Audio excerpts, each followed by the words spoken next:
তো আমরা এখন আছি মিরিকে। তো সারাদিন প্রচণ্ড বৃষ্টি হয়েছে।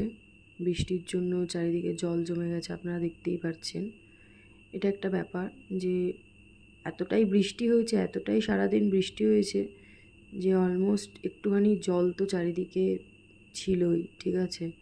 বাট বৃষ্টি হলে মিরিকেই একটাই প্রবলেম হয়, যেহেতু মিরিকে ঘোরার রাস্তাটা হচ্ছে পুরোটাই মাটিরই বলা যেতে পারে, মাটির।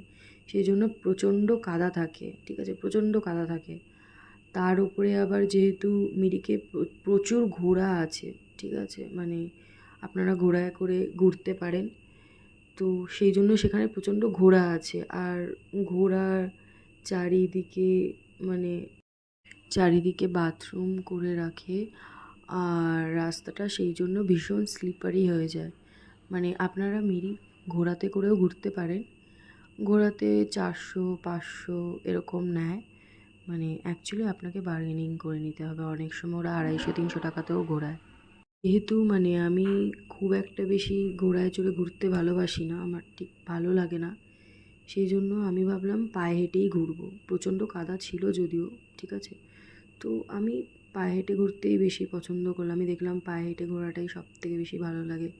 সেজন্য মানে একা একাই পায়ে হেঁটে ঘুরতে চলে এলাম। আর আমার যে বান্ধবী আমার সাথে এসেছে, তো ও বলল অনেকটা বড় লেক, আমি আর হাঁটবো না, সেই জন্য ও ওখানে রেস্ট নিচ্ছিল বসে মিরিকের লেকের কাছে। আর আমি একা একাই ঘুরতে চলে এসেছি এই লেকে।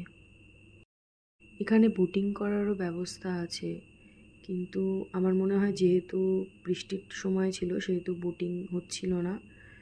কিন্তু আমার বোটিং করার সত্যি খুবই ইচ্ছে ছিল মিরিকের লেকে।